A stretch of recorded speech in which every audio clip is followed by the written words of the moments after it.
بسم اللہ الرحمن الرحیم الذین یؤمنون بالغیب ویقیمون الصلاۃ ومما رزقناہم ینفقون صدق اللہ العظیم۔ اس سے پہلے سورۃ البقرہ کا خلاصہ اور ابتدائی آیت کریمہ حروف مقطعات کے حوالے سے گفتگو ہو چکی ہے۔ سورہ بقرہ کی ابتدا میں اللہ تعالیٰ نے قرآن کریم کی صداقت کی طرف اشارہ فرمایا اور قرآن کریم کے دو اوصاف ذکر فرمائے۔ پہلا وصف تو یہ ہے کہ یہ وہ محتم بشان کتاب ہے جس میں کسی قسم کا کوئی ریب اور شک نہیں، اللہ تعالیٰ کی طرف سے نازل شدہ ہے۔ ہاں اگر لوگ اس بابت شک میں مبتلا ہیں تو ان کے اپنے عقل کا قصور ہے، ان کے عقل میں فتور ہے۔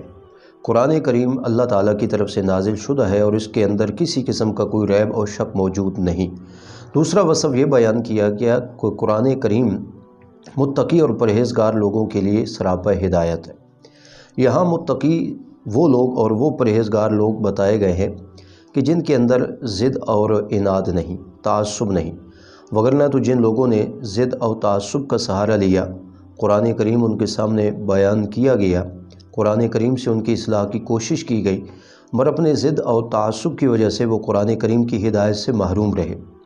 یہ ضابطہ خداوندی بھی ہے کہ ہدایت کے فیصلے اسی شخص کے لیے ہوتے ہیں جس کے اندر حق کی جستجو اور طلب موجود ہوتی ہے۔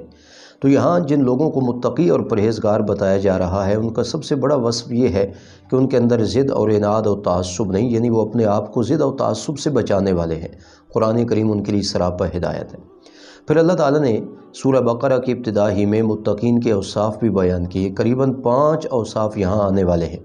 جو آیات کریمہ میں نے تلاوت کی ہے اس میں متقین کے 3 اوصاف کا ذکر ہے، اور ایک اور زاویہ اور ایک اور اینگل سے اگر دیکھا جائے تو سورۃ الفاتحہ میں اللہ تعالیٰ نے 3 جماعتوں کا اجمالی ذکر فرمایا تھا۔ ان میں پہلی جماعت تھی جن پر اللہ تعالیٰ کا انعام ہوا۔ گویا سورہ بقرہ کی ابتدا میں بھی ان 3 جماعتوں کا تفصیلی ذکر آنے والا ہے۔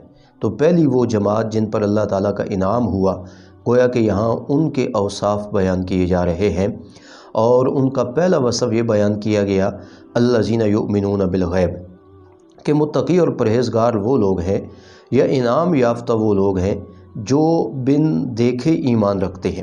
ایمان بالغیب کیا ہے؟ ایک چیز کو انسان نہ دیکھے اور اسے مانے، یہ ایمان بالغیب ہے۔ اس کے مقابلے میں ایک ایمان ہے ایمان بالمشاہدہ، کہ کسی چیز کو دیکھنے کے بعد ماننا۔ یاد رکھیے ایمان بالمشاہدہ سے اوپر کا درجہ ہے ایمان بالغیب کا۔ تو متقی لوگوں کا پہلا وصف جو یہاں مذکور ہوا ہے وہ یہی ہے کہ وہ بن دیکھی چیزوں پر ایمان رکھتے ہیں۔ جیسے ذات خداوندی کو نہیں دیکھا گیا اور نہ دنیا میں دیکھا جانا ممکن ہے، لیکن محض نبی اکرم صلی اللہ علیہ وسلم کے بتانے پر مانا، یہی ایمان بالغیب ہے۔ جنت اور دوزخ کا نظارہ اپنی آنکھوں سے نہیں کیا، آپ صلی اللہ علیہ وسلم نے بتایا جنت ہے، دوزخ ہے، اس کے احوال بیان کی، اس کو ماننا ایمان بالغیب ہے۔ فرشتوں کو اپنی آنکھوں سے نہیں دیکھا، لیکن فرشتوں کے وجود پر ایمان رکھنا یہ ایمان بالغیب ہے۔ لہٰذا متقی اور پرہیزگار لوگوں کا پہلا وصف یہ ہے الذین یؤمنون بالغیب، وہ بن دیکھی چیزوں پر ایمان رکھتے ہیں۔ گویا کہ اس میں عقائد کی طرف اشارہ ہے۔ عقیدے کے باب میں یہی بات مد نظر رکھنی ہوتی ہے کہ اللہ تعالیٰ کی ذات کو ماننا، اس کے اوصاف کو ماننا، فرشتوں کے وجود کو ماننا، جنت اور دوزخ کے احوال پر ایمان لانا، یہ بن دیکھی چیزیں ہیں، ان کو من و ان تسلیم کرنا یہ ایمان بالغیب ہے۔ اور یہ بات یاد رکھیں، یہ ایمان مشاہدہ سے اوپر کا درجہ ہے جس کو یہاں متقین کے اوصاف میں بیان کیا گیا۔ دوسرا وصف ہے وَيُقِيمُونَ الصَّلَاةَ، کہ وہ نماز قائم کرتے ہیں۔ ایک ہے نماز کا پڑھنا، ایک ہے نماز کا قائم کرنا۔ نماز کے قائم کرنے کا مطلب یہ ہوتا ہے کہ نماز کے تمام حقوق کی رعایت کرتے ہوئے اسے ادا کرنا، اس کے تمام آداب کو مد نظر رکھتے ہوئے نماز کو ادا کرنا، یہ ہے اقامت الصلاۃ۔ اور شریعت کا تقاضا بھی یہی ہے کہ نماز قائم کی جائے۔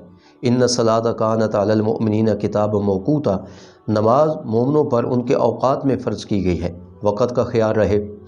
باقی جو تقاضے ہیں، بدن پاک ہو، جسم کے ساتھ ساتھ کپڑے پاک ہوں، جس جگہ نماز ادا کی جا رہی ہے وہ جگہ پاک ہو، قبلہ کی طرف منہ ہو، نیت ارادہ درست ہو، ان تمام شرائط کو مد نظر رکھتے ہوئے اور بڑے ہی خشوع و خضوع کے ساتھ یہ فریضہ ادا کرنا، یہ ہے اقامت الصلاۃ۔ اور یاد رکھیے اعمال میں اور ارکان میں سر فہرست یہ عمل اور یہ رکن ہے نماز والا۔ کل قیامت کے دن بھی اعمال میں سب سے پہلے نماز ہی کی بابت پوچھا جائے گا۔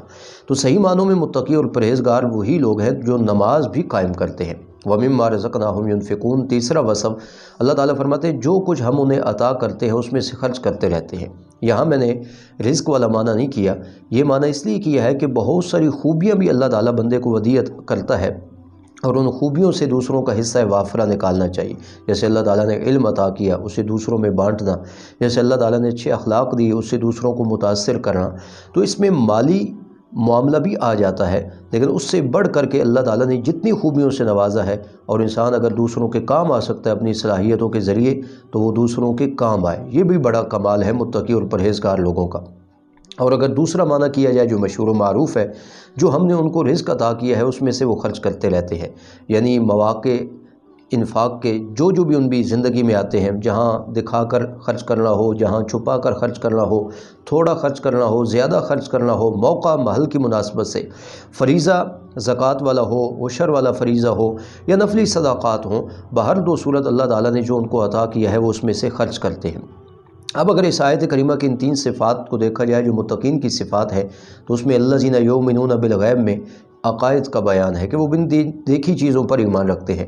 وَيُقِيمُونَ الصَّلَاةَ میں اعمال کا ذکر ہے، چونکہ نماز والے اہم عمل کا جب وہ اہتمام کرتے ہیں تو دوسرے اعمال کا تو بطریق اولیٰ وہ اہتمام کرتے ہیں۔ اور مِمَّا رَزَقْنَاهُمْ يُنْفِقُونَ میں اخلاقیات کا بیان ہے، کیونکہ انسان کی جو سخاوت ہے نا اس کا تعلق اخلاق کے ساتھ ہے، اور اگر انسان سخی ہونے کے بجائے بخیل ہے تو یہ اس کے اندر ایک اخلاقی برائی ہے۔ شریعت اچھے اوصاف پیدا کرنے کا حکم دیتی ہے، لہذا انسان کو ہر اعتبار سے سخی ہو، اخلاق کے اعتبار سے، یہاں تک کہ علم کے باب میں، یہاں تک کہ اللہ تعالیٰ کے دی ہوئے مال کے لوٹانے کے باب میں بھی انسان کو سخاوت کا مظاہرہ کرنا چاہیے۔ تو ان آیات میں تین اوصاف متقین کے بیان کیے گئے۔ تو متقی اور پرہیزگار لوگ وہی ہیں جن کو قرآن کریم ہدایت فراہم کرتا ہے، قرآن ان کے لیے سراپا ہدایت ہے، ان کے یہ تین اوصاف۔